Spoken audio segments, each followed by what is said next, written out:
Welcome Welcome to to Shade in Shade the in the City. City.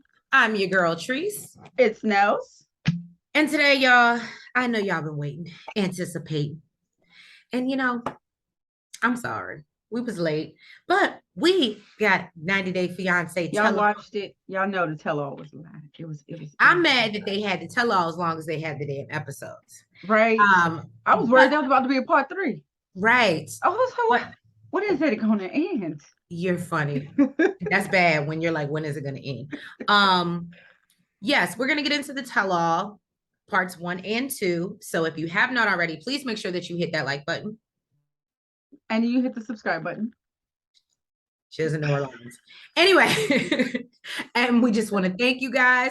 So let's get into it. It's hopefully not going to be a long one, but y'all, all the back and forth, it was just a lot for me. Like, can I just say it was good, but it was also painful to watch. I'm being very honest. Being very honest. And we love our 90 day. But this is I'm actually, being honest. yeah, I'm just being honest. But it was super painful to watch. But yeah, let's get into it. Let's get shady. I ain't got no pen.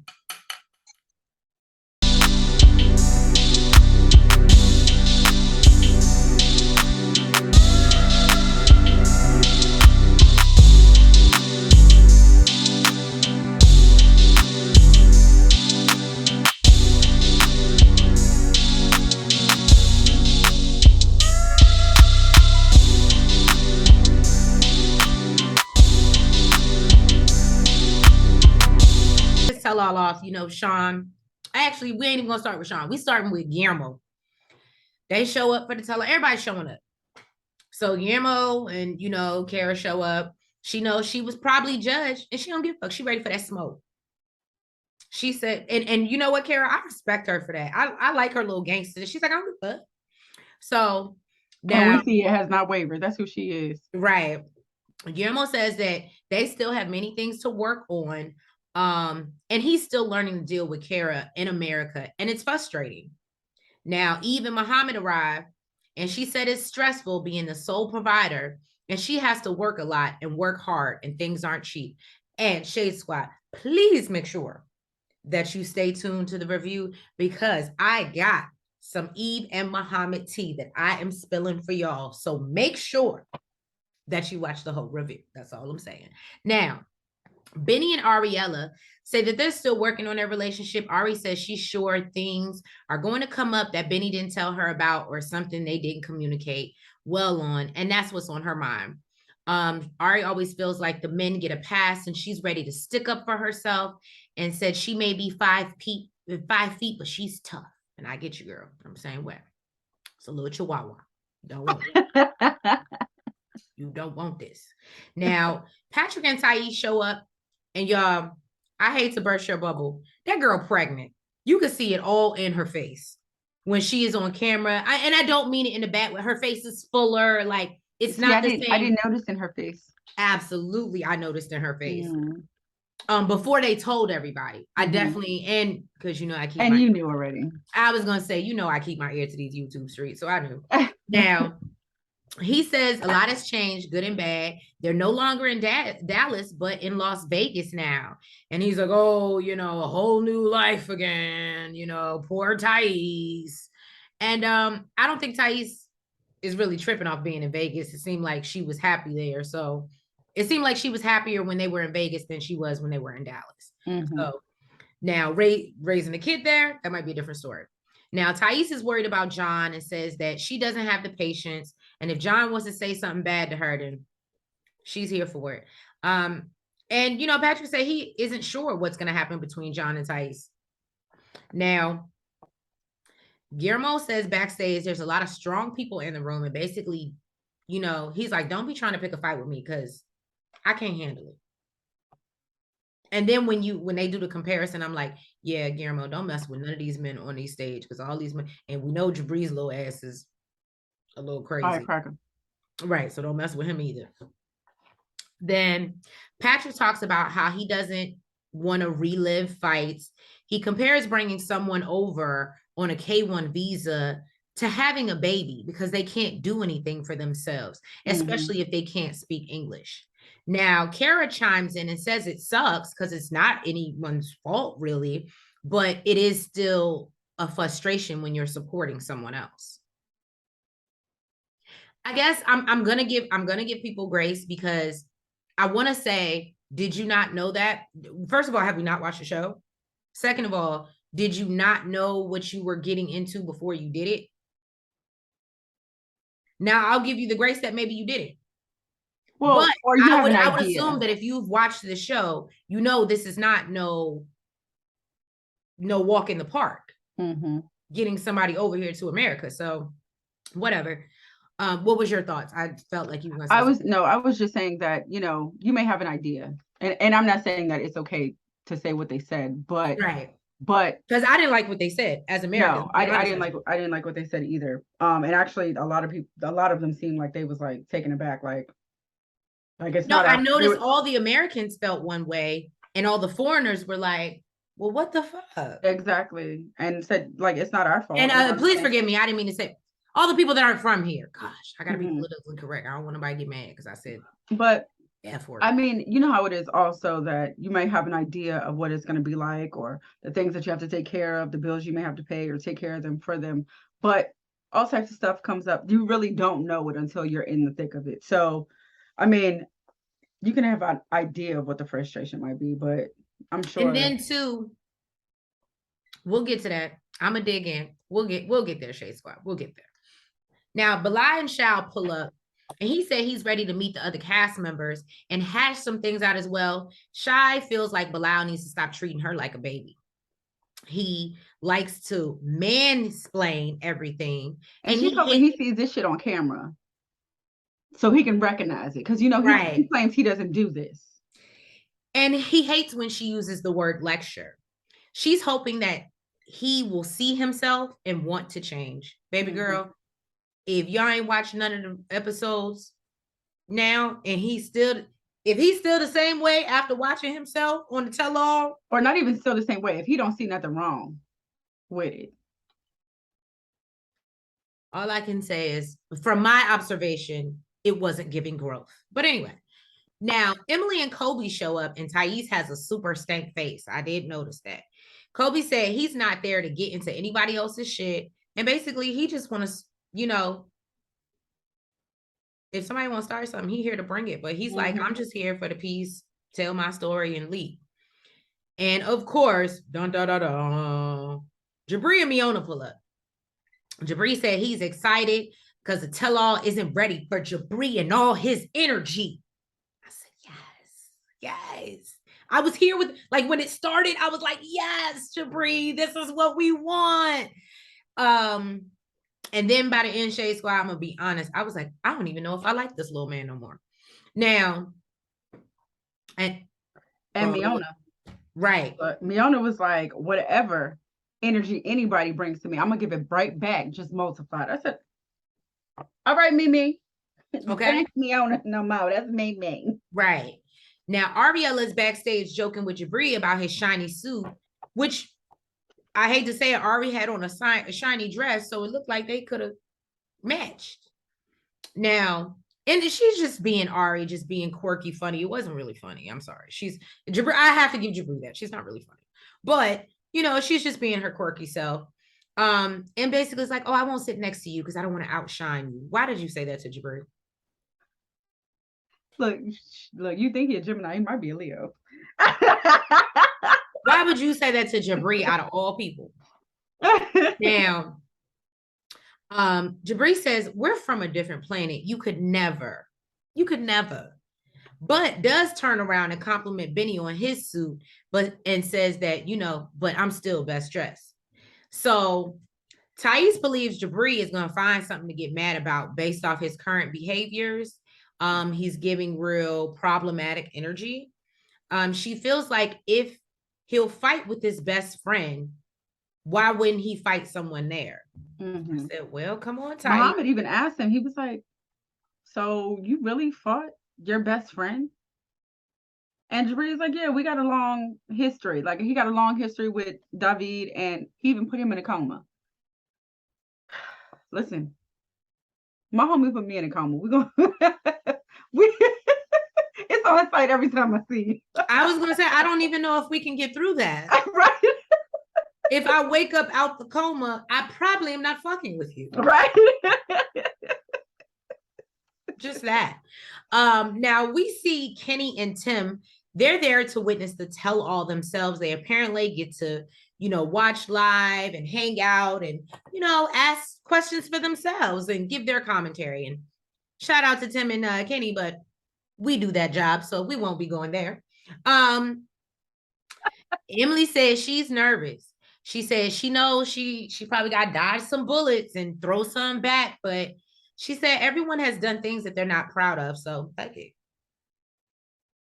And I was like, go ahead. And Shy said the gloves are off and she's going to say anything that she needs to say.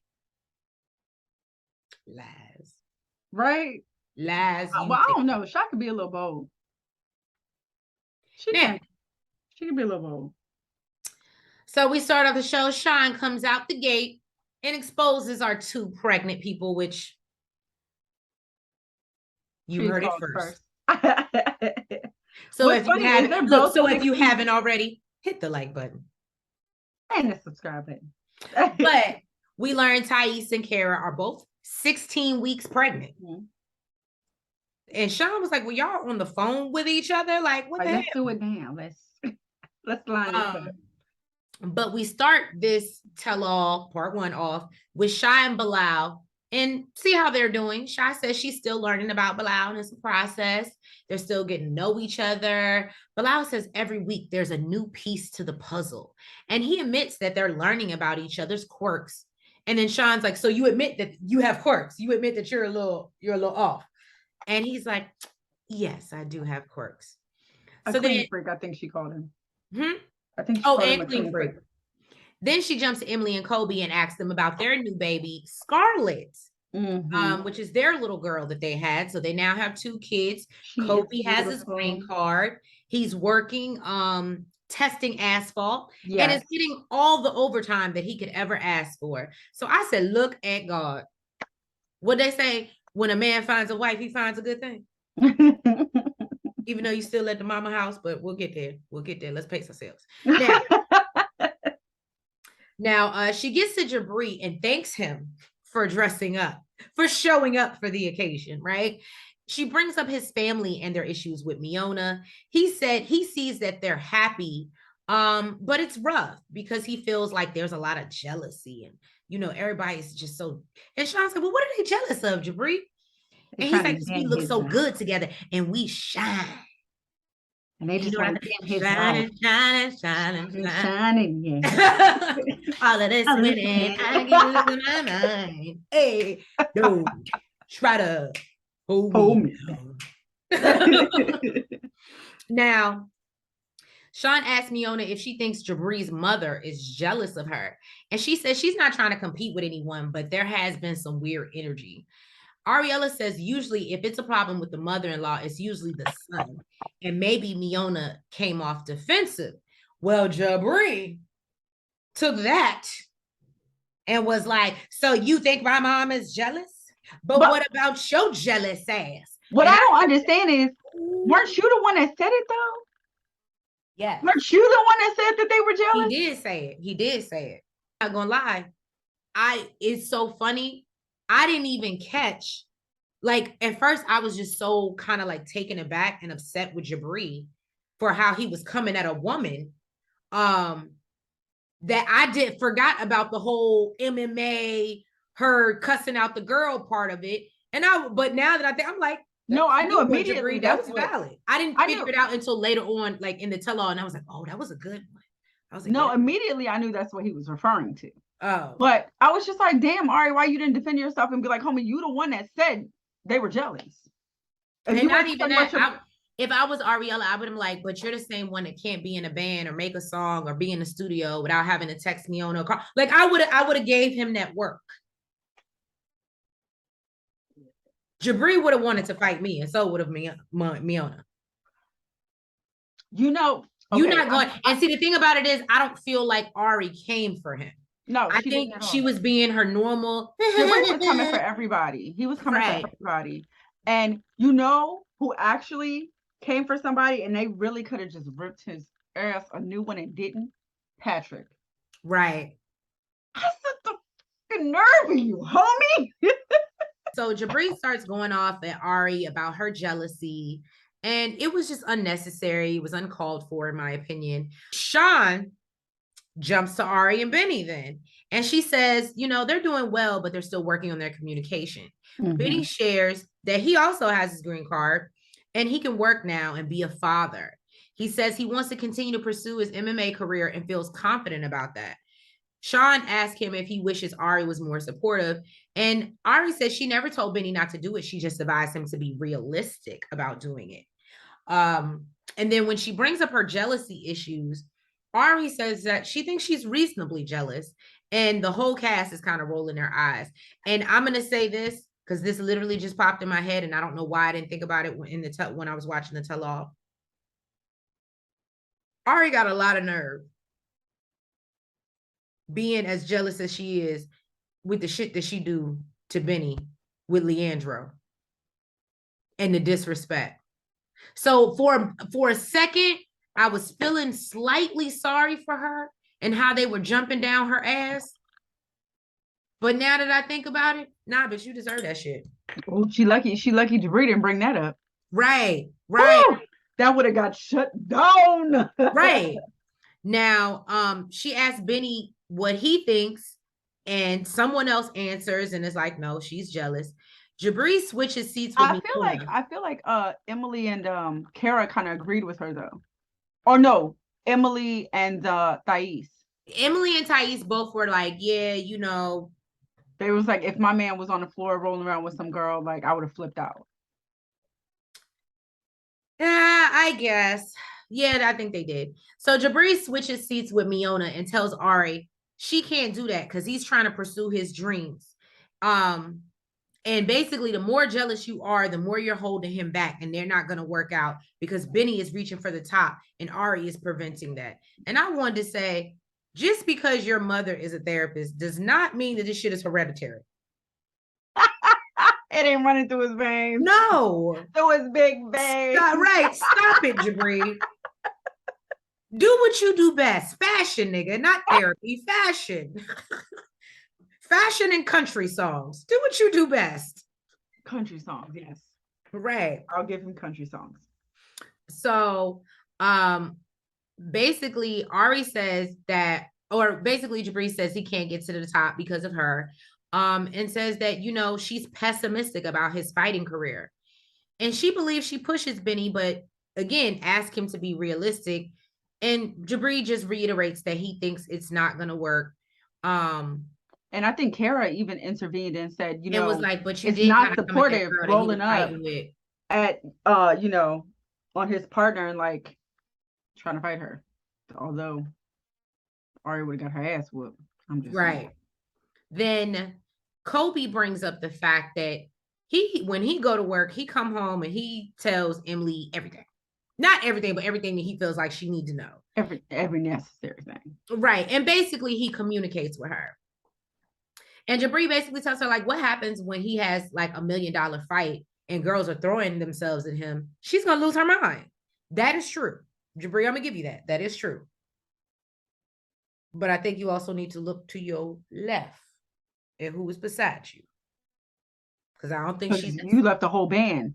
And who knows the reason because of that. So right. She ain't got to worry about fans and shit no more. Kobe says it's basically how you handle the jealousy. And Emily talks about how there's hella women in Kobe's DMs now. Who you know who I thought about with this one? What did I tell y'all in the review? I said that thing was thinking. I thought about with this one. That thing was thinking. And clearly I was not the only one that thought it. I didn't slide in the DMs, but I can't blame nobody else for doing it. Talking about I can help you get your green card. Hey. Now, here we go, Shade Squad. Here we go.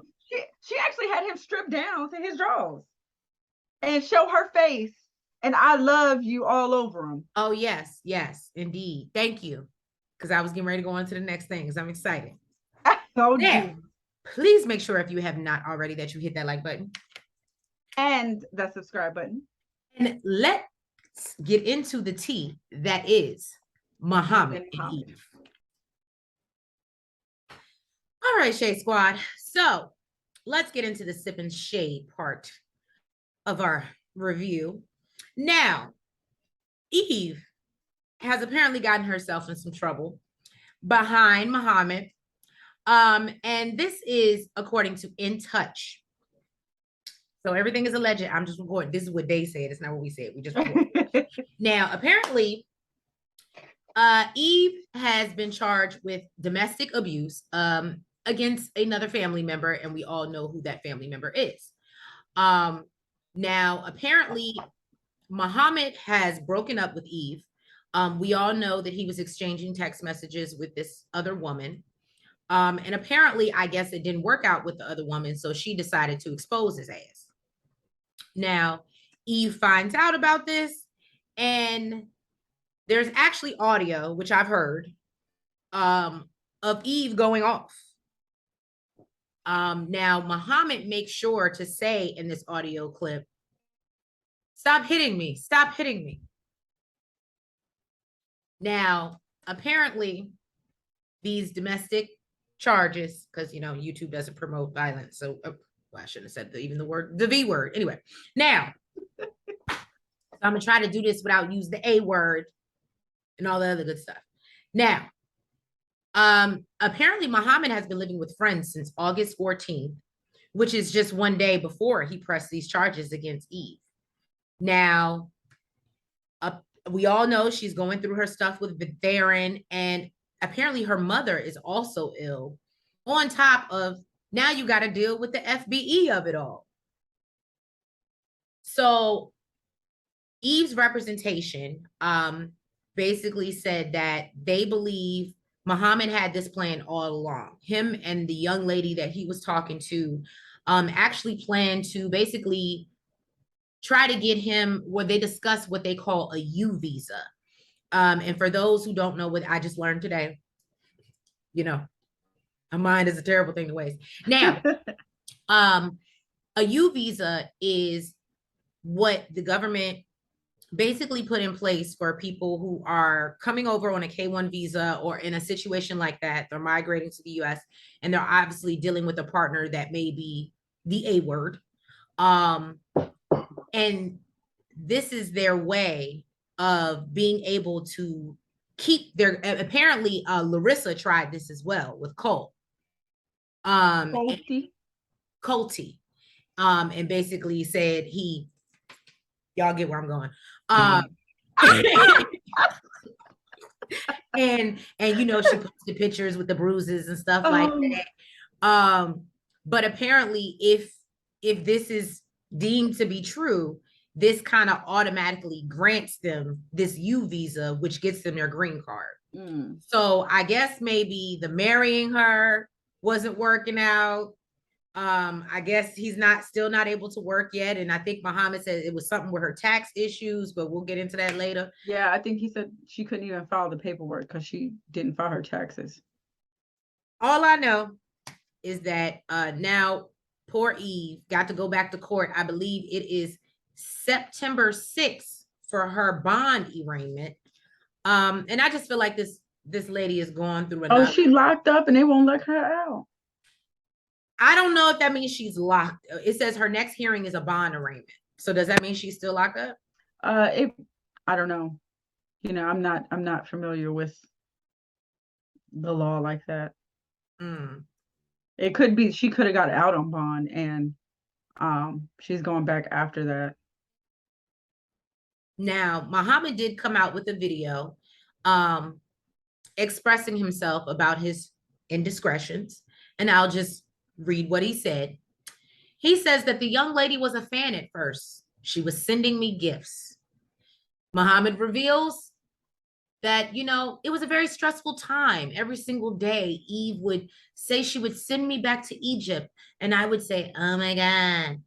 So he did not say that. No, he doesn't say that. That was me. I'm sorry. So I talked to my good friend every single day. And I said, I don't know what will happen tomorrow. I trusted her. I asked for her service or help. I thought I could run away from this relationship. I do feel pain. When asked if his relationship with the woman was romantic or platonic, Mohamed says, not really romantic. She said, oh, I'll be your next wife and blah, blah. And I told her we're just friends. I didn't understand if Yve was with me anymore. He also accuses Yve of cheating and said that he has seen text messages of her texting with another guy. And you know what, how men do, We they ain't make up seen it. stuff to try to. So wait, let me understand. So he was messing with this girl. Did he leave Yve for her? No, I think what happened is he broke up with the girl, and I think he was looking for her to be his other sponsor. And when he realized that wasn't going to work out, that's why Yve's lawyer is basically saying this is his plan B. Okay. Because the girl had because he had been talking with this girl for months, and she was like, "Oh, you should try this," and da da da da, whatever. But did this happen before they were married? No, I think it's why I felt like it was after they're married. Because even when they filmed the tell-all, which is now, they said they all been together for like 6 months or something like that, like been married for like 6 months. Well, he should be able to get his paperwork then, right? Not if even look, she got enough stuff on her plate. All I'm saying is we wish the best for Yve. Mohamed, I don't know what you're doing. I'm gonna say I don't condone violence, but I don't either. And all I'm gonna say is but that I see you, Yve. I see you. All I'm gonna say is that based off the audio that I heard, I'm not gonna say she put her hands on him. What I will say is that she sounds erratic. She's like, why won't you just fucking help me? Like, I've never even heard Yve cuss. She's like, this is bullshit. You can't do laundry. You can't, like, she's losing her. And to me, it sounds like Mohamed is following her around, being like, oh, why are you talking to me like that? Why are you hitting me? And as she's screaming, so it goes along like it when you listen to the audio, if you were to listen to it and not know the backstory of the fact that he might have already had this plan, it would sound like something is going on in that house and he's being mistreated. And if that is the truth, because all this is alleged, if that is the truth, then I feel nobody, man or woman, should have to go through that because she was suit like. I don't know. I mean, I didn't hear it, but from what you're explaining, if I need help and you're my partner and you're chasing me around the house, recording me while I'm going off about the shit that you're not doing, I don't know. I may want to, haul off and do something also. So the fact that you're recording me is, I mean. And apparently, according to New Mexico law, they have this law where you only need the consent of one person who's recording. You don't need the consent of both people. So obviously Mohamed is going to use that recording in his case to try to prove.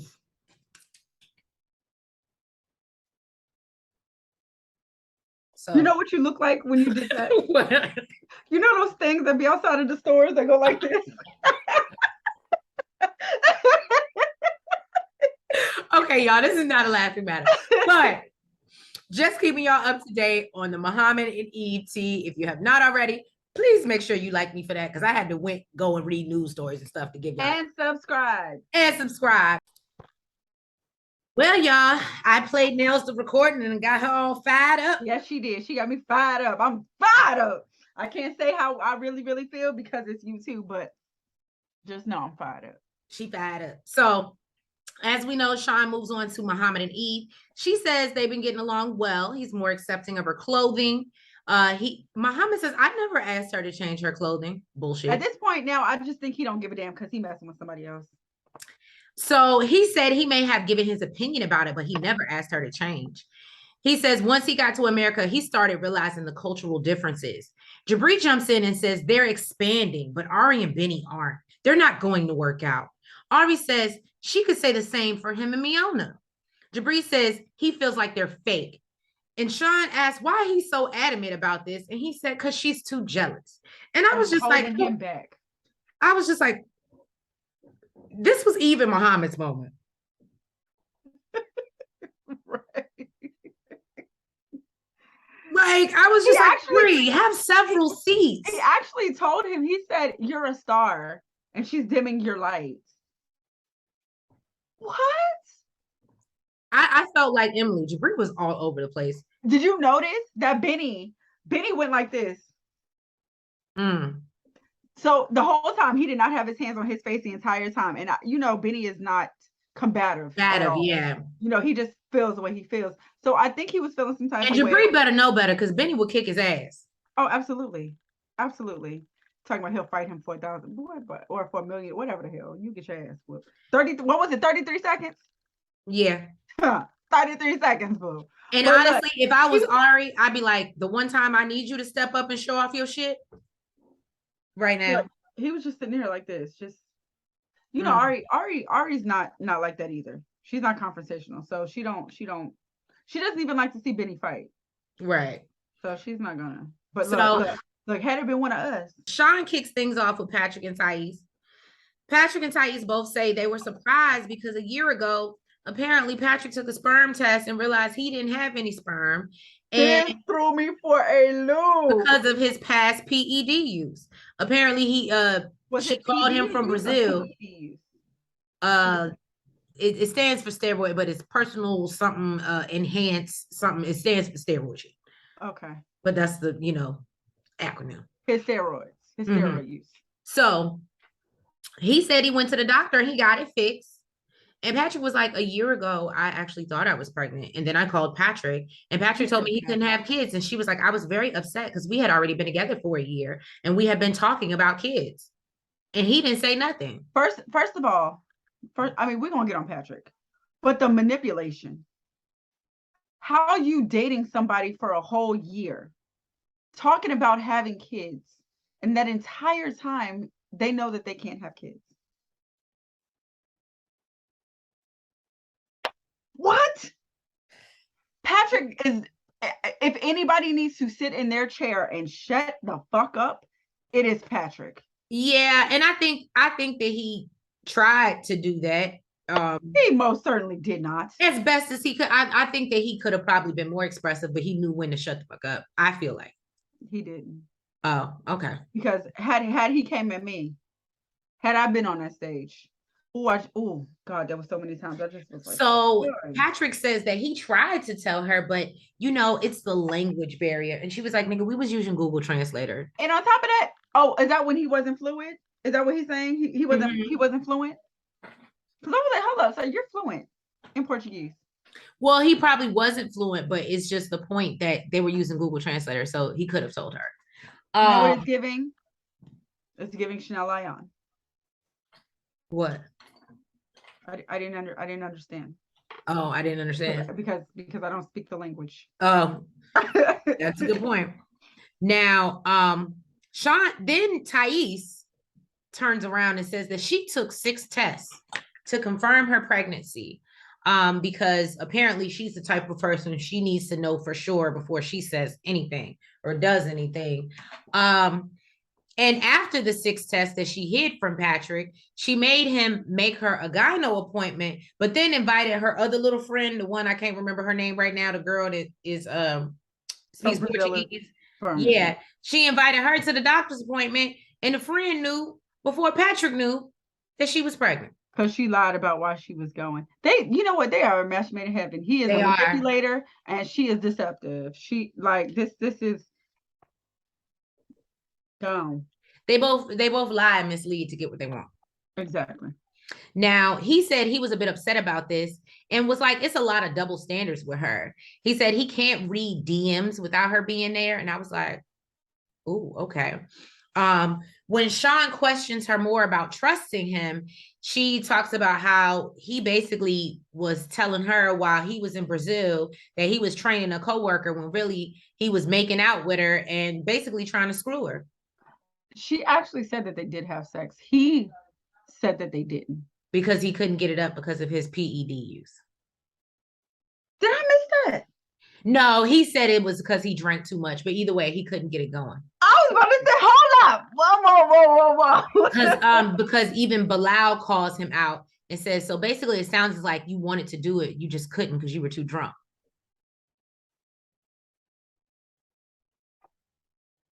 She probably blocked it after that. That's Right. probably why that shit ended. Right. That would have been it for me. Now, as Jibri, Jibri goes backstage to tend to Miona. And basically, Ari's like, I'm not really worried about him. You know, he's being a bully. And Jibri says, you know, Benny deserves better than Ari. He says they have all the issues. No, he says they have issues, but theirs are bad. And I was like, who are you? Like, where do you get off being this better than thou? Like, it really didn't sit right with me. I was like, oh, who is this person? I really did not feel like, maybe I missed it. You know, I don't know. They're kind of like in the same boat to me. Like they both depend on their parents, like, or have depended on their parents. Like they're both like young as shit. They both make stupid, like they're just, I don't know. It's like he's looking in the mirror and that's why he doesn't like her. They're two of a kind. I don't know. So Ari is talking to Benny about what Jibri said. And she says she feels like it's messed up that they call them fake. You know, they've been together for 3 years. They have a beautiful baby and they love each other. And then she says, well, I love you, but I don't know if you love me. At least the rest of the cast agreed that what Jibri said and did was wrong. So she was validated in something she said. Right, because it wasn't coming from Benny. Now, and I noticed that she continued to say throughout the tell-all, oh, I love him. I love him. We love each other. We love each other. I don't think Benny said that once. I really don't. I really, like, I can go back and look at my notes. Maybe I'm wrong, but I don't ever remember him saying it was always her. And even when they asked him a question or said, well, why are you still with her and whatever, she would always cut him off and say, well, we love each other so much. Until the time that they didn't cut him off. Right. Now, Kara and Guillermo have their portion of the show. They congratulate them on their pregnancy, then dive into Kara's controlling ways. Kara said she often feels like Guillermo is naive, and the things he says is like when a little kid does something and it doesn't make sense, and you say, oh, that's cute. I said, I'm not going to lie. I don't know. Who was it? I think it was Patrick that called her out and said, you're condescending. You're condescending, but you do the same thing to Thais. That was my point. Right. The nerve of you. Mr. Oh, but it's my money. Oh, we're not buying that because he wanted to buy a whole laptop when he first got there. Right. Okay. This woman wanted to buy a pillow or a rug. And that was the issue. And you're the one that took her furniture shopping. Took her shopping for the house. She didn't take him into Best Buy and say, you know what? Let's go shopping for a laptop. Nope, you can't get it. You can't get it. You can't get it. Sir, let me tell you, if I was Kara, I would have. Maybe Kara didn't watch it. I don't know. She's pregnant too. Her mind is probably all over the place. She got pregnancy brain. Listen, because I was like, Kara, well, you didn't get in his ass. Kara says she always doesn't act like she's 30 either. Kobe says, well, you did treat him like a child, and it really doesn't make sense to treat the father of your child like that. And I do appreciate Kobe pointing that out. And Kara says, well, I know grown-ass men that still act like children. I think we all do. Right. But that don't mean you got to treat Guillermo like that. Now, Sean asked the whole group, how many of them feel like the adults in their relationship? And we all see, you know, all of the Americanos. They are. Yeah, I think it was, I have Ari and Jibri raise their hand. I think Bilal said that too. I don't remember him raising his hand. But I know. Bilal says he says he doesn't treat her like a child. At least he tries not to. But then he goes on to say she never paid bills on her own. And Shai says that he's being naive because she's the one that said he treats her like a child, but he wouldn't admit to it. Oh, got you. Then he goes on to talk about how she's never paid bills or basically done basic things on her own. That don't sound like child treatment. Okay. No, no, hello. That don't sound like a child. Mm. At 37, what he said, at 37, she hasn't done a lot of things that Americans have done at that age, lived on their own and paid bills. And she was actually embarrassed and said, You don't need to say all that. Exactly. Because she knows at 37, most people would have. And let me tell you something, that makes a difference. That changes your perspective in a lot of shit. Yeah. You're not going to go to somebody's house at 37 when you've paid your own bills based off of what you can afford and say this is a dilapidated house and there's shit falling all over the place. Well, we're gonna get into that. I got nails fired up, y'all. So now basically Fiona tells Bilal that sometimes he does sound like a professor. I'll give her that. Patrick brings up the laptop issue with Kara and Guillermo, and basically how she suggested he got a toothbrush, and basically that's where he goes into calling her condescending and says it's a very American woman thing. Now, Kara, so you must be a very American man because you were condescending as fuck when you told her right, that it's she my could money have and a pillow. basically I don't need to consult with you because it's my money. Right. Kara says she's strong-willed, opinionated, or American women are strong-willed, opinionated, and direct, maybe, but definitely not controlling. She says, then she asked Guillermo, how many times have you used that laptop since you had it? Apparently, Kobe and Guillermo got a laptop, and neither one of them really use it. And of course, Kobe's like, well, that's not really, the point. Right. The point is really that American women are controlling. And then Mohamed chimes in, well, you should at least give him the respect of letting him know you understand and have the conversation. Mohamed, you shut your ass the fuck up. You don't do dishes. You don't cook no food. You don't put your laundry away. You don't put your laundry away. You shut the fuck up. You have no opinion here. You have no legs to stand on. Sit in your corner. That's the baby. You stupid. Now, Bilal and Shai take center stage, and Sean talks about how he calls himself a neat freak and asks, has anything changed since they got married? Shai says no. He's still very particular. So obviously, Bilal is criticizing Shai when they're backstage because her hands were messy while she was eating. And Bilal says, no, you're not telling the story in the right context. Well, she tried to touch him. She tried to touch him with like. I knew you were gonna be like, oh, but she tried to touch him. And she's like, it was just a little bit. And he's like, no, it wasn't even a little bit because Guillermo bought her some hand sanitizer. Why are you trying to touch me with your hands dirty as fuck?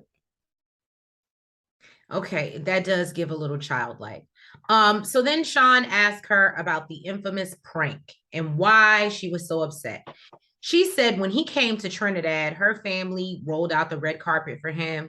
She said the house was unflattering and she was upset that the treatment that she got coming over. Now, Kobe says that was the worst prank ever to him.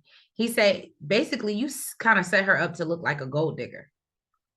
And especially, and he was like, and it's messed up because this is the woman that you apparently intend to spend the rest of your life with.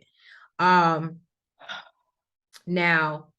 not everybody has their parents' home to go to. Well, so listen, my issue with this is I don't even know if it was now, but I don't care. Shai said that she rolled out the red carpet when he came to Trinidad, introduced him to her family and her parents and everything. You can roll out the red carpet because you live with your parents.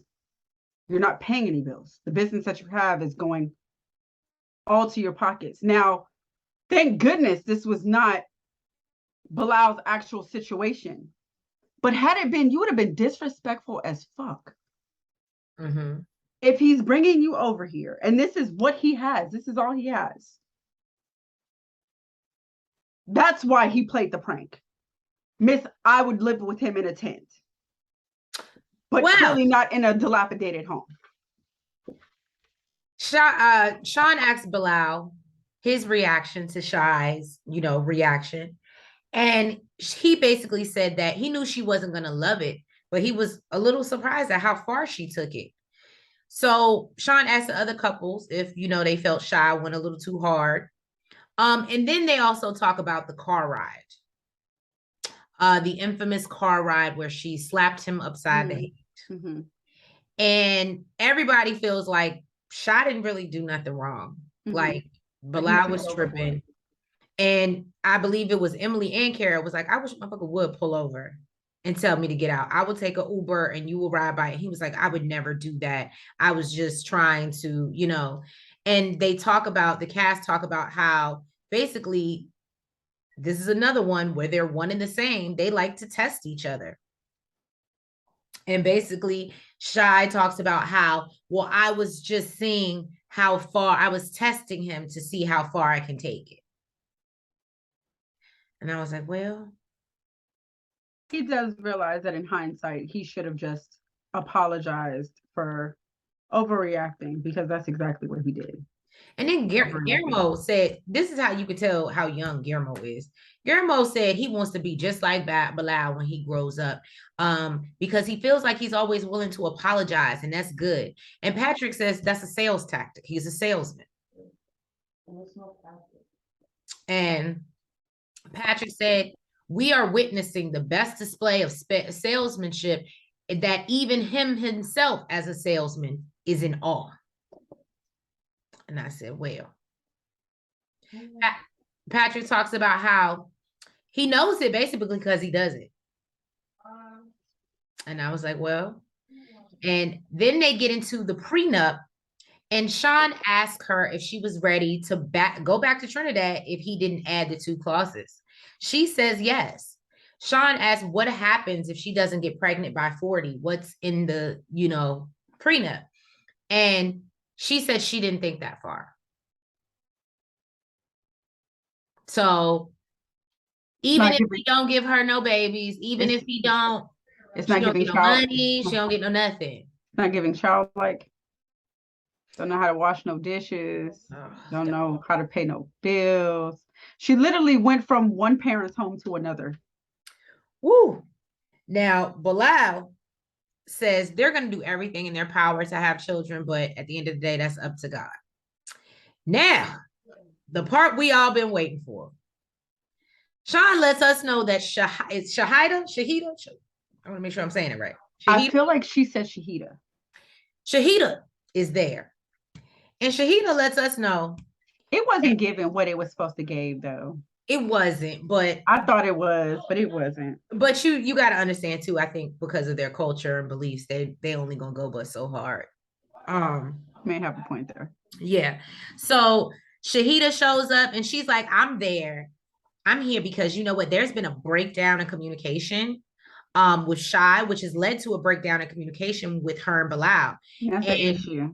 Right. And she says she wants to speak her piece and they'll both owe her an apology. And she hopes to move forward in a positive space from there. I said, oh, well, you came with an assignment today.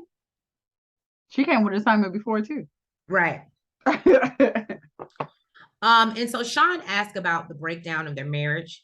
She said that they had issues for quite some time. I really respect her honesty. She said they tried to make things work for the kids, but at the end of the day, it's about doing what's best for yourself and then your kids. Mm-hmm. Then she asked her, what made you the most unhappy about their marriage? And she said she wanted more of a partner and best friend, and she felt she got more of a father figure.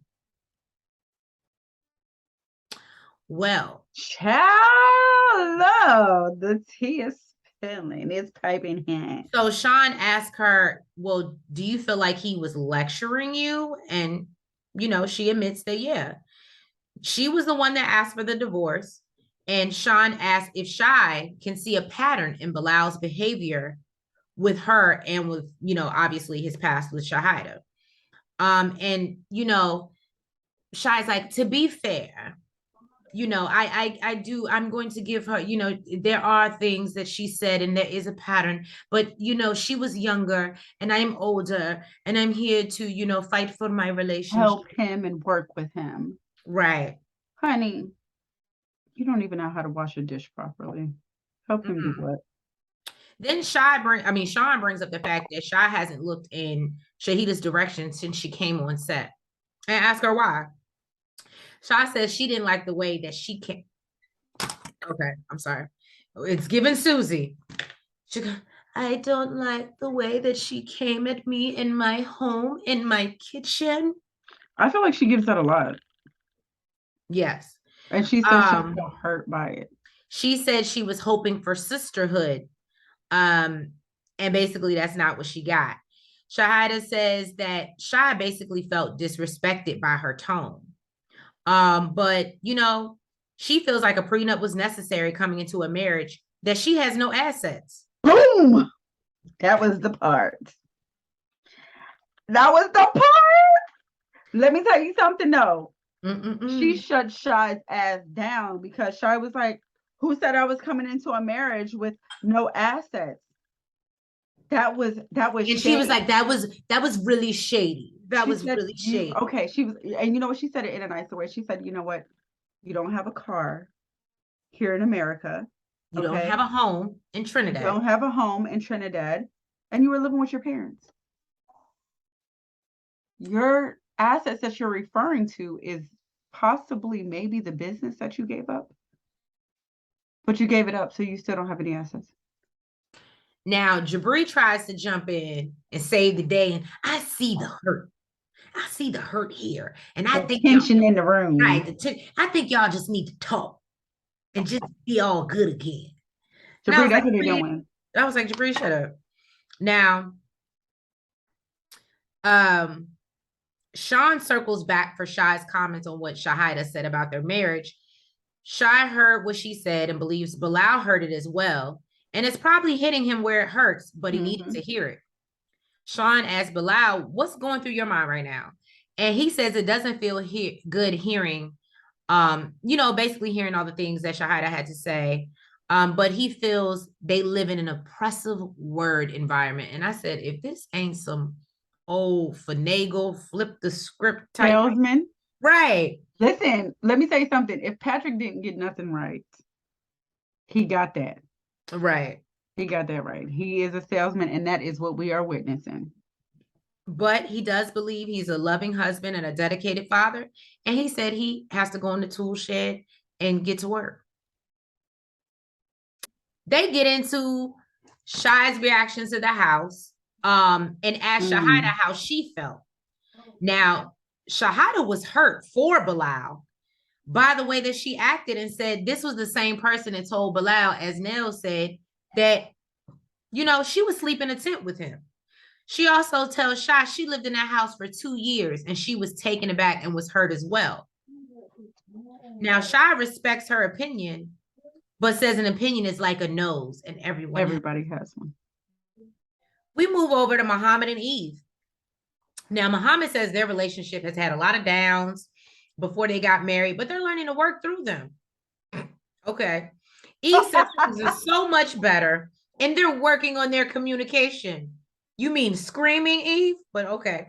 Now, Kara says she questioned whether they would work when she first saw them. Mohamed says he's learned, she's grown, and she could choose to wear what she wants. Now, Kara says she doesn't believe in someone passing off their insecurities on someone else. Jibri asks her if she's ever been to Egypt and tells her basically it's not a lot of bikinis running around. So unless you're on a touristic beach, and gives Mohamed props for adapting. He adapted all right. Now, he done learned our laws. I told y'all when he came at her with that sponsor, I told y'all in that review, I said, Mohamed is doing his research. That's why he wasn't hesitant to be like, I'll go talk to the immigration people myself. He's been reading. She slept on him. Anyway, Yve talks about how he posts all over social media with no clothes on and feels like it's a little bit of a double standard. The cast then call him out for threatening to find another sponsor. Shy asks what was Yve expecting marrying a man from Egypt. And Mohamed says she's trying to protect her image and basically talks about how his family would like might feel some type of way about her if she's running around on the internet half naked. So, you know, he had to speak up for himself. Now, we're going to revisit them in part 2 with a member of the squad. Then I'm going to be real brief with this because I thought this was the stupidest part of the show. They bring out Chris, Kara's ex. Very brief. We know they dated. It wasn't as serious. Clearly, it was more serious to him than it was to Kara. And now that Kara's on TV, and apparently, I guess maybe I think she said he was a musician or thinks he's a rapper of some sort. So he comes out in what Jibri calls this Ozzy Osbourne vibe. And Jibri tells him it's time to upgrade your look. But he basically comes out and tries to dog Kara, but doesn't even do a good job of it because it's so irrelevant to Kara's storyline and even his own. And Kara it sounds like somebody who won't let go. And Jibri tells him basically like, pray about it, but move on, bro. Basically. And that was pretty much Chris. That's why I said it's gonna be, unless you have something to add, I really don't. Other than the fact that she basically said that for her, when she moved away and went to college, it was done for her. Maybe she didn't communicate that well, but she said it was done. But I'm surprised that he didn't bring up the fact that if it was done, then why were we in the bed together when I saw your text messages? Throwing that out there. I only want to be with you. Gotta be real with you. Can't leave you alone. I mean, so we out here, we out here fucking me and kissing other niggas. That's what we doing. Okay. That's what we doing. John. And he comes out complimenting everybody on how they're dressed. He's excited about being was a shit show. Right. He's excited about being an uncle. And said he even got drunk and slipped up and said something to some girl, and then the girl ended up going online on social media and well, she wrote Thais and said congratulations. It didn't seem like she like blew up the spot, but she but then Thais is like, how do you know? And she's like, John. He didn't even remember telling her because he was drunk. Okay, John. So then basically right now. John says, or Jibri calls him out and basically is like, how many beers did you have this morning? Did you have it says, did you have a 12-pack this morning? I was like, and he's like, no, but I had a 6-pack last night, Sparkles. And I was like, not the sparkles of it all. Every time this man called him Sparkles, I died. I was dead. Because he couldn't think of nothing to say. It was making him so mad that he kept calling him Sparkles. It was the fact that he was saying Sparkles and in his accent. Right, his accent. So John says that, basically they ask him like, oh, how are things going with Thais and whatever. And he's like, every now and then we do, trash talk. And I do admit that happened. But he does believe that, now he believes that she's, her and Patrick are good for each other. But he does believe that he's whipped. And Jibri says, well, he'll have a happy family, but you won't. And of course, he's like, okay, Sparkles. Now, and he's like, and then he's like, I'm happy you don't have a cowboy hat on today. Yippee-ki-yay, Woody is what he said. So Jibri tells him to stop third wheeling, and John questions how his family is doing and if he's still living at home. And I said, well, damn, that was just part 1. Well, we pick back up where we left with Jibri and John. Going at it. Patrick feels like John gives them their space, and Thais feels like he often confides in John and tells him their business. Now, Thais, I don't know. I just think it's interesting that she has this expectation, especially of being his brother. What expectation? That he's not supposed to confide in his brother and be able to talk to him. I don't think that she really has that expectation. I think she's more just aggravated the fact that he's living there. He's always there. It's like you're always there and you go to him about our business. Like he's not in the thick of it already. That's like true. You don't hear it. and you're going to tell him. Like, damn, like he is too involved. He knows too much. Well, now, John says he has a very combative personality, like Sparkles. Patrick says he does. Patrick does say that he sees that John is mainly at fault in a lot of situations, because he has no filter and he's combative. And it's not good when you're trying to build a relationship with someone. Now they get backstage and Patrick wants to know, why is Jibri so upset? John said he says, why does he have his panties in a bunch? Right. He's like, John is like, he dishes it out, but he can't take it. And that's definitely what Jibri was giving. Mm-hmm. And he basically tells him that he'll drop all his little sparkles on the ground. He better chill the fuck out.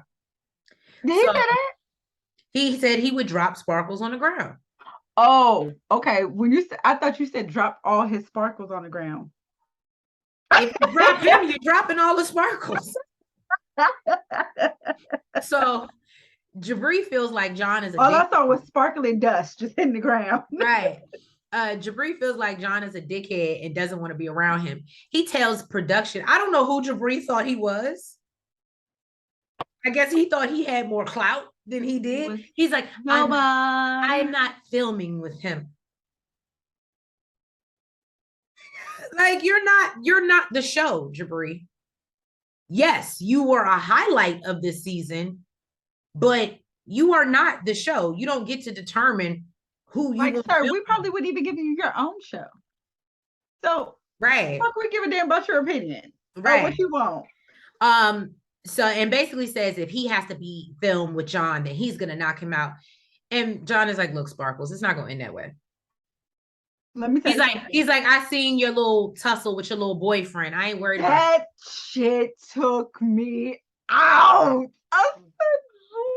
And you know what I hate to say? I can see John whooping Jibri's ass. So can I. Absolutely. John gives me drunk, but I can fight. Those be the worst ones. They don't feel nothing. They don't feel nothing.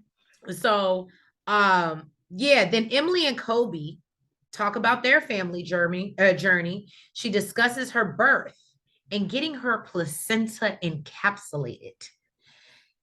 Now, I'm not going to go into detail. If y'all want to learn about that, Google, different strokes for different folks. I know people eat it, just cook it and eat it. She decided to capsulate her. She says she feels better. She got all her nutrients back. I don't know. Maybe I'll try it next time. It just won't be today. Now, Sean asked how this affects their sex life, having these kids. And I think they said they've done it 5 times in 6 months or something like that. And Kobe even jokes about, I'm kind of scared now after, I am not trying to make no more slip-ups, not right now. Shy jokes that he needs to take some tips from Bilal because he knows how to not get a woman pregnant. And Sean is like, the shade. And she said, look, I think Bilal was like, yeah, she's full of shade. And because he didn't even let it affect him. He was like, yeah, that's right. He used to it. So Thais and Kara talk about how sex is better now that they're pregnant. That part. Right. And Bilal says that, him and Shy, he does like the idea of kids, but he says that they have been apart for so long. He just wants them to enjoy each other. And Shy's like, look, I'm 37. And pretty much the whole cast kind of gets on him and is like, yo, she's not getting any younger. Like the timeline and even trying for a baby, that doesn't mean you're going to get pregnant. So what was news to me is he said that he actually kind of convinced her. He said at one point she didn't want. We're not selling that narrative. No, that's she did. She's like, if you think for a second that I had to work this hard and put it in the prenup. She was like, he didn't convince her. Like, oh, I convinced her. My ass. I thought he was so full of shit when he said that. Yeah. And basically, Shy says that, Bilal believes that when you have kids, your life stops. And he says that he does want kids. And she says, no, actually, he does not really want kids right now. And he said I feel like he said that, like, that was right. Not right now. he does feel that kids limit you, which they do. And I mean, being married to a kid yourself, Woo, you can't Jesus, expect I them knew to you was understand. going there. I knew where he was going. You can't expect them to understand. Woo. Now, Nieces and nephews are not the same thing as having your own. that's true. So Sean goes back to Emily and Kobe and asks them about the infamous date night, which we all gave Emily a lot of hell for. I remember it. Emily says she just wanted one night. I feel like I didn't give her hell for it. Oh, I definitely gave her hell. Especially after she wouldn't let him hold him, wouldn't let him, like she was being so after the fact. It irritated me. For me, it was just the communication. I felt like she should have communicated it ahead of time. Emily does admit on the tell-all that she should have communicated this before he left Cameroon. Bilal was like, well, why did you have this mindset that you weren't going to get another opportunity? And basically she just says that, once he saw Coben, like I wanted him to be with him and like not leave him. And not even that she wanted him. She thought that her husband was going to be up Coben's ass. Right. And on top of that, the parents. It's a house full. Mm-hmm. Listen, this is why I didn't get upset with Emily, because I understood where she was coming from. This is our one opportunity to have the nastiest, freakiest, loudest session we can.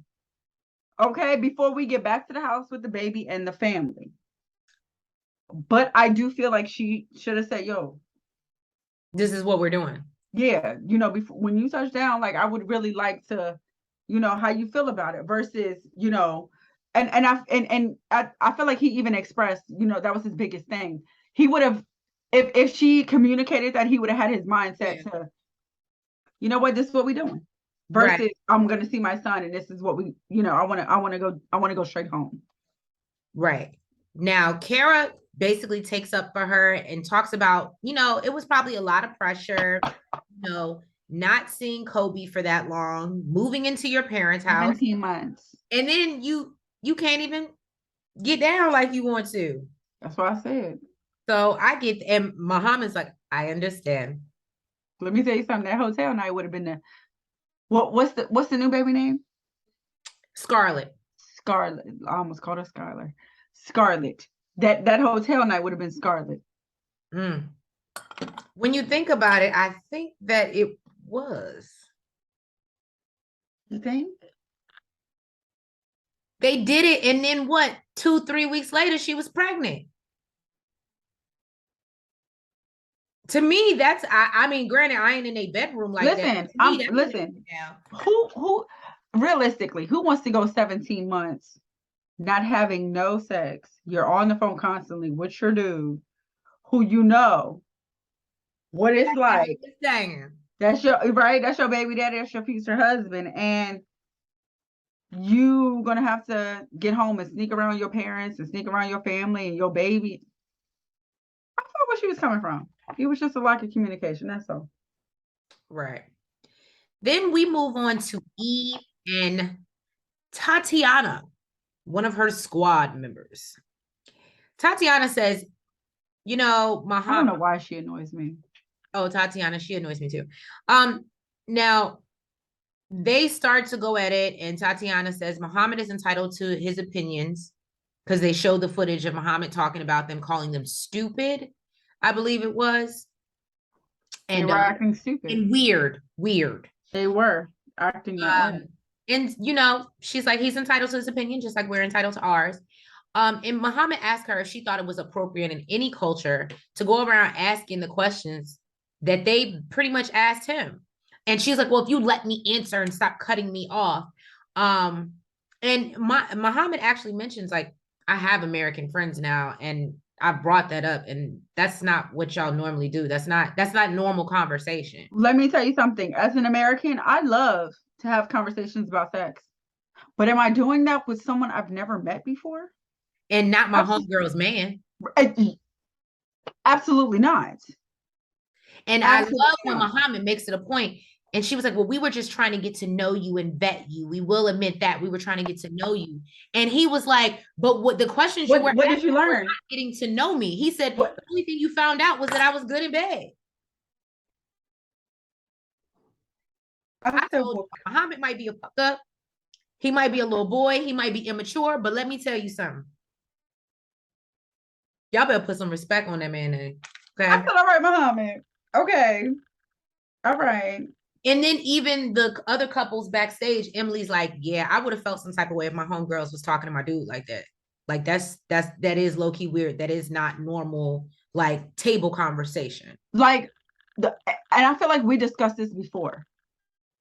As females, just us, we can talk about sex. We talk all types of shit. Right. But when men are present, you don't. It's uncomfortable. It's the fuck. And on top of that, it's all you females with this one guy at the table. Right. That is uncomfortable as shit. Right. And then we also learned that Mohamed was a virgin when he had sex with Yve. And we learned that Yve didn't even know. She said that she was shocked because she felt like, oh, he had a girlfriend before, so he must have had done the nasty. Because Americans, you know, they don't see shit wrong with it. Right. Now, Kobe tells Tatiana that he felt like her and her friends had it out for Mohamed. And Jibri asks if she thinks their love is genuine. She says, well, how many of the other couples have told their partner that they're going to get another sponsor? So Jibri says he believes in Yve and Mohamed. Jibri, come to the front. Joke's on you, boo. Joke's on you. You feel it in your gut, though. Mm-hmm. You look. You better. But you know what? Listen. I hope you wasn't feeling it in your gut. Listen, Linda. Listen. Just because they're going through the shit, don't mean it ain't gonna last. You know, some motherfuckers love toxicity. Well, according to Jibri, the toxic ones are Bilal and Shy and Ari and Benny.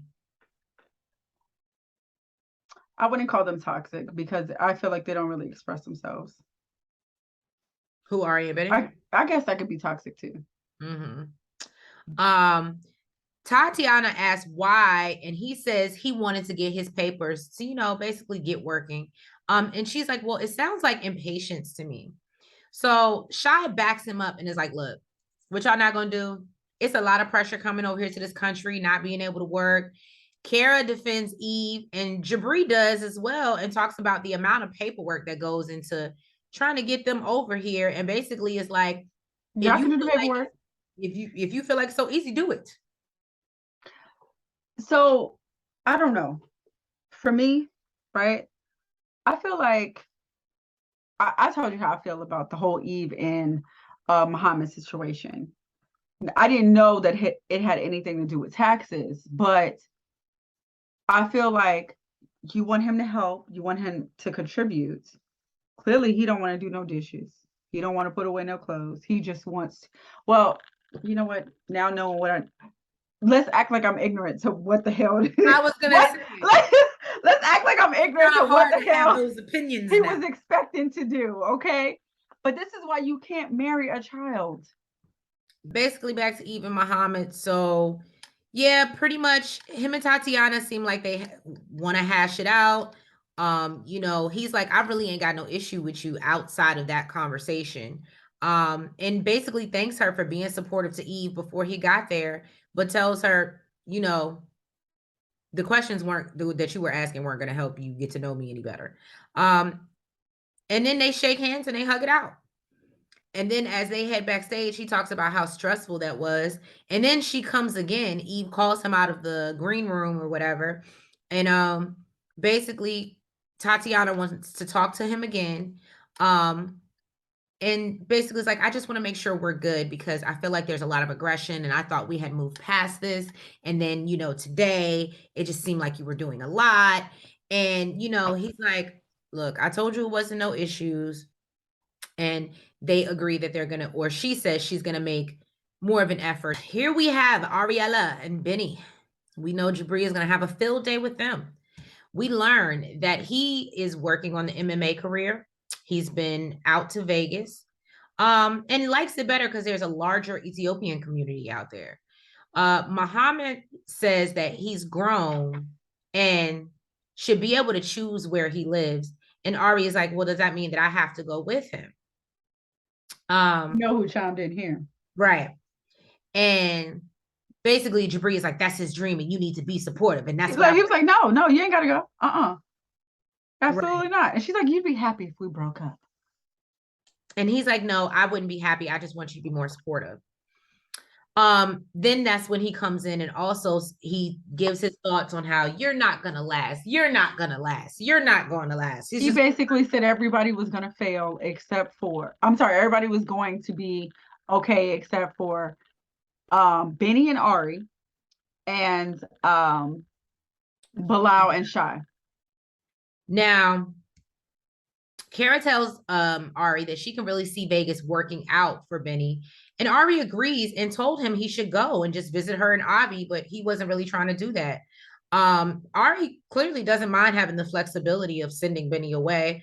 And then they talk about how she recently took a trip to Ethiopia for 3 months. She took Avi and she said that she was helping out on like, I guess like I don't want to call it a rescue mission. Her words were she was helping assist with camps for displaced people. Mm-hmm. She helped raise money and deliver food and supplies to the camps there. Because there was a war. There was a war going on. And yeah, she took Avi with her because she wanted him to see friends and family. And I was like, you know good and damn well you wasn't taking him to see them sisters. So I don't know who she. That's why I was stuck when she said it. I was like, I think the only person she would have took him to see was the old nanny that she had. Right. But yeah, so she says she don't mind it so much. And Sean asked Benny how he felt her leaving with Avi, and he thought they were only going for a week, and it ended up being 3 months. And blocking his number. And then apparently we learned that she blocked him in this process. She said that she was trying to control herself to keep from checking his phone, see where he at, stuff like that, his location. So she just decided to block him. Now, Benny says he didn't even know he was blocked. He said they still talked every now and then, but, you know, he didn't realize. And it was just really strange. All the couples were like looking at him crazy. I don't know. After that whole conversation, I was like, damn, Jibri, you might be on to something. And Sean is like, well, how many of y'all are blocking? How many? I think that shit is normal. Right. And everybody's like, no, that's a little weird. I think Emily, Virgo energy, was like, I would kill that nigga. Right. I wish she would block me. So, yeah. That's Benny and Ari, and it seemed to seem like they're doing better now, but then they get into would they still basically be together if it wasn't for Avi? And as I said, there was many times where she cut Benny off and was like, no, we love each other so much, and da-da-da. And this is the one time where he got to speak, and he says, if it were not for Avi, me and Ari probably wouldn't be together. And so Sean wants to reiterate.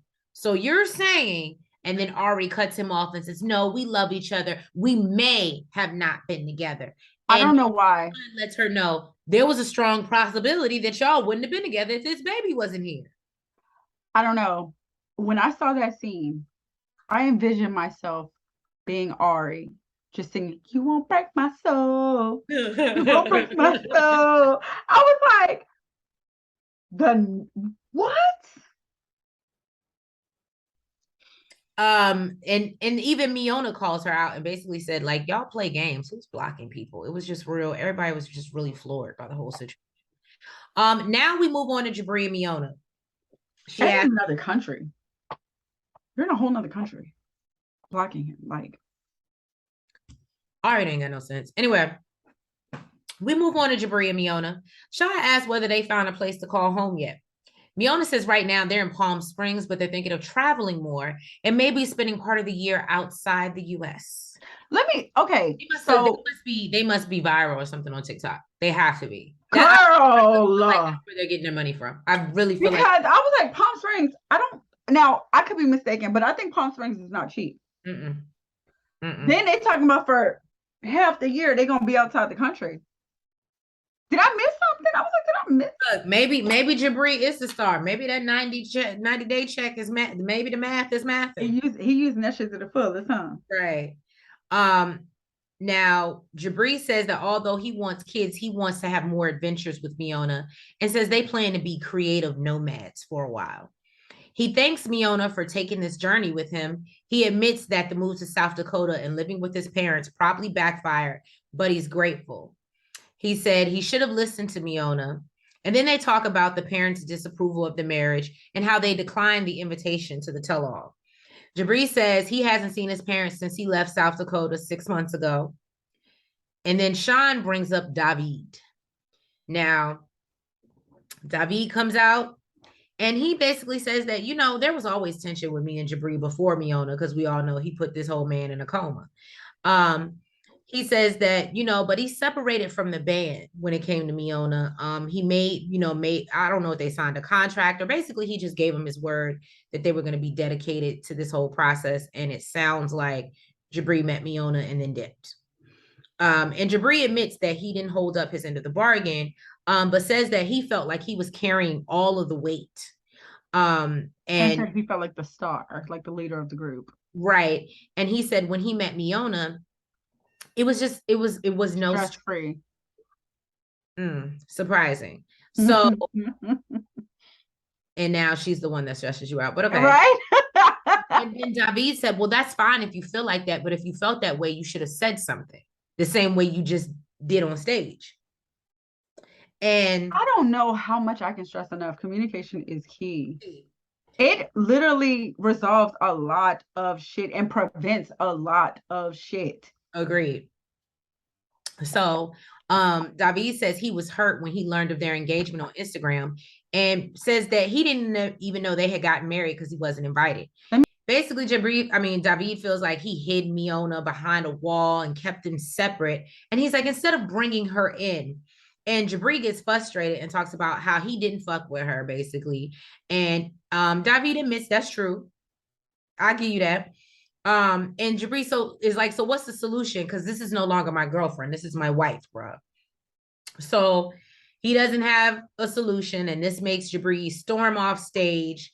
Like a little pussy boy. Right. And he talks about how David hasn't been answering the phone for months, or responding to voice. Or because he knows that he found out about your engagement on IG and you got married and didn't get an invite. Right there. Now, he believes David is jealous. He returns to the set and everybody's jealous. Everybody jealous. Everybody mad. He returns to the set and he says he just wants the support of his friends and family. David says he wants to be there and support their happiness. Sean asks Miona if she feels responsible, and she's like, look, no, there was clearly something in the past, like he said, before I got here. And she just feels like them being in a relationship, it just brought that to light. Now, Sean asked if any of the other couples think Jibri isolates himself. Kobe said it's 100% Miona. If Miona was not involved, he wouldn't have. He'd still be with his parents. He'd still be rolling around with the band. Yeah, it's Miona. But Miona, I like what Miona said. If it wasn't me, it would have been another Miona. But then that makes me think, what do you think about yourself? You know what? I was thinking the same thing, because I was that would make me feel some type of way, that I feel like he just would have found another bitch. I think she was just trying to take the heat off herself, but I get that. But if you're supposed to have in this the process, yeah. Because if that was the case, then he could have met a Miona in America. Exactly. My thing is, what you're kind of discrediting the sacrifices that he made for you. Right. So yeah, no, after all that, Jibri just wants David to admit that he was wrong about Miona. And he does. He said, I do believe that she's proven different. They get up, they pound it, hug it out. And Sean hopes that moving forward they can, actually resolve their issues and be better friends to each other. I thought it was kind of dope. I didn't realize that David taught him Serbian. Mm-hmm. That's kind of dope. Like that clearly means that they have a tight friendship. Like they were around each other a lot. Like, Nigga, you put me in a coma and we're cool. I wouldn't think that translate into a tight relationship. That's what I'm saying. So the fact that we can form a relationship after you've put me in a coma says a lot. Because there would have been no relationship. I don't give a fuck whose brother you are. Right. This bed I'm laying on could have been my deathbed, homie. Right. Yeah. And because I met your sister, now we're best friends and shit. No, nigga, you whooped my whole ass. Like you almost killed me. No. We would have never made it that far. So kudos to them. Kudos to them for being able to overcome shit. Now, John wasn't scared at all. Right. Now, Sean brings out Emily's parents, Lisa and David. We learn they're still living together. Sean, I really like them. I do. Sean asks if he's getting rent, and they're not. But Emily says that they buy groceries and she cooks, and Kobe takes care of the animals, and it's all a group effort. Now, David is like, I did have this 6-month timeline, and now it's more like a year. But he believes that they do have a time frame in mind, and they're working with them. But Lisa does believe that they need to be out of their house for their own sake and their sake. Did you get the part about Sean asking about their sex life? Oh, yeah. So Sean was like, so how is your sex life with all these people in your house? And David is like, look, we got soundproof walls, okay? So ours is great. I said, oh, it is going down. We look, clearly they've been together for a long time. They still getting it in. I ain't mad at it. They ain't missing. Yeah, they seem perfectly fine. They seem fine. But let me say something. I don't know. Like, there's no way that my child is preventing me from retiring. Right. There's no way. And as your wife, I'm getting in my child's ass. Yeah. You got me fucked up. Mm-hmm. You are not preventing my husband, who goes out every day to make money for the household, from retiring. Hell, fuck no. You're gonna retire, and guess what? Y'all gonna figure that shit out. And that wasn't in his own, isn't his own business or company? Yeah, it's his business. So that's what makes it even worse, because at this point in his life, he should be, if he hasn't already, be able to sit back and have other people work for him. Mm-hmm. Yeah, no, absolutely not. You. No, I'm gonna agree with that. I thought that was super selfish. But that, I feel like that's more on Emily. She should have more respect for her father and appreciation and, etc. Yeah. I would have put her ass out. Yeah. Now, Sean brings up the breastfeeding controversy with Kobe. And he said, well, Kobe was big enough at that point to manage his own affairs. I love the way he said that. Right. Was it Jibri? He was like, what?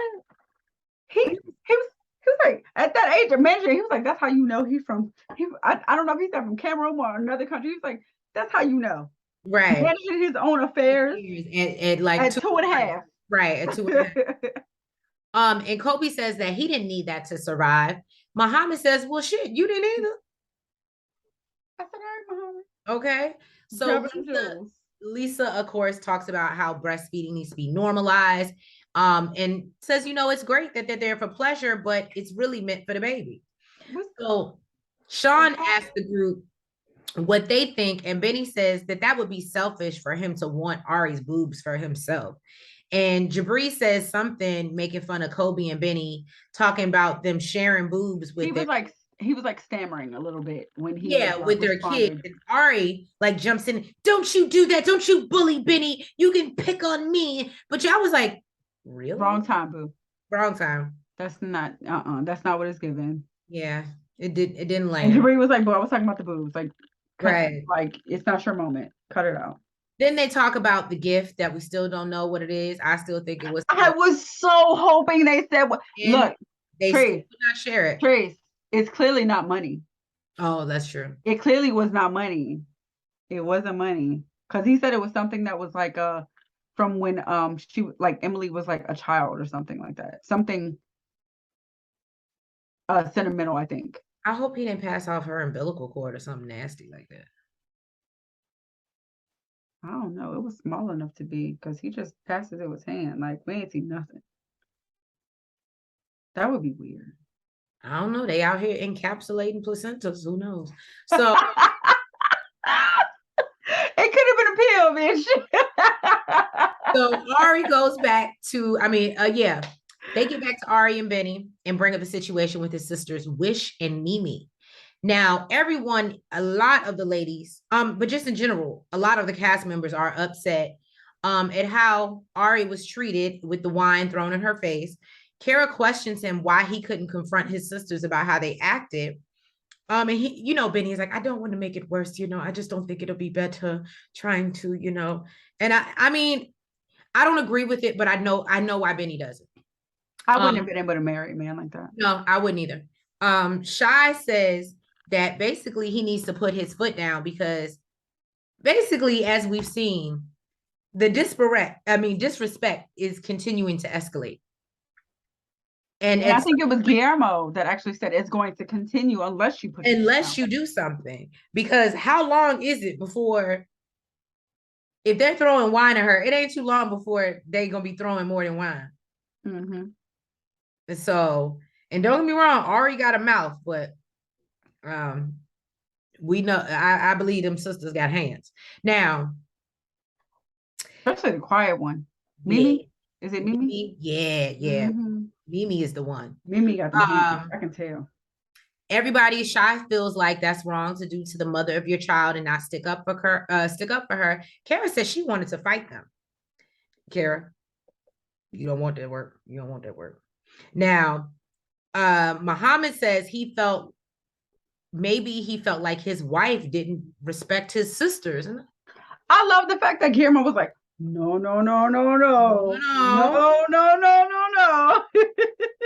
He basically, Guillermo's like, they don't have boundaries. And like Nell said, they're going to keep pushing until you say something. Because you're showing them that there's no limit.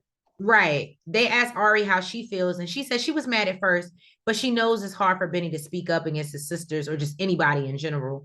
And then Kara brings up, and he wanted you to sit there and say bye to his sisters after they had just threw drinks in your face. After that whole thing, she was like, I wouldn't have done it.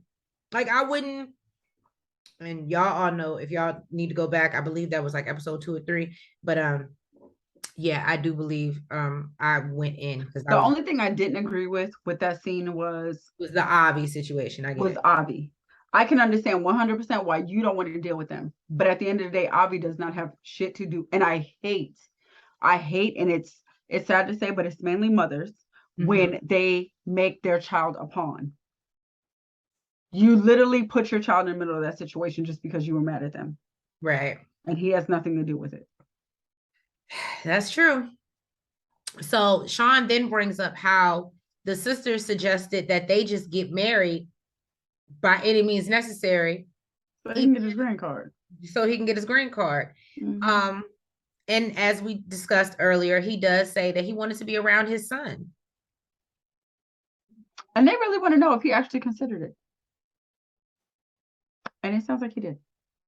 Yeah. So, Ari continues to cut him off and talk about how much they love each other. And then Kara's like, well, what happens when Avi becomes an adult and her and Benny can't say nothing? Not, we'll still be married because we love each other. Not. I feel like it was quiet.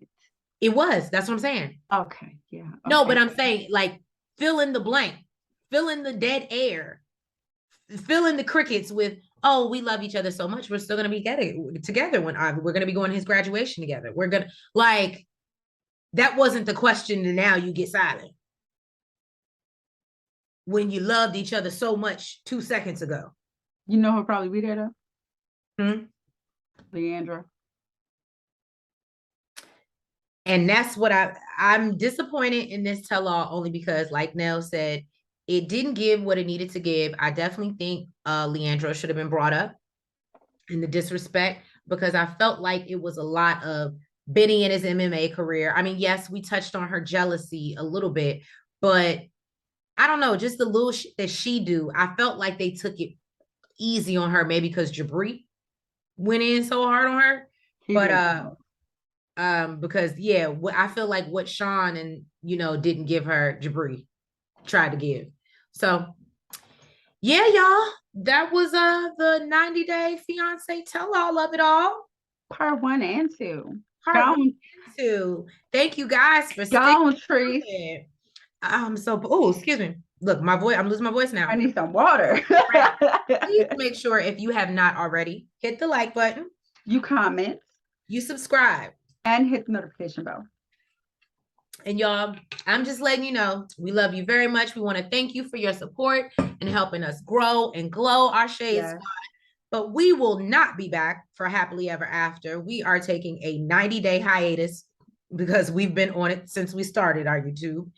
And so, yes, as much as we love you guys, I can go without seeing Yara and Jovi and Angela. Or even if we watch it, we're just not going to review it. We're just not going to review it. But what I will do for you, just like I'm going to do my little sip and shade, we will make sure we bring you the headlines, all the scandals. And you can still put comments about it in our comments. Right. You can tell us what's going on. Exactly. But yeah, so we're going to skip out on that, but we will be back once they return. But we appreciate you guys sticking with us and all the love, and come over to Married at First Sight. There's plenty of other stuff we're doing, but we just decided to take a little break so we could introduce some new things to you guys. So love you. Thank you. And we will catch you, I guess, when Before the 90 comes out. So that might be next year, but love you. Mean it. Bye. Front, back, side to side. Make sure you go like and subscribe. Front, back, side to side.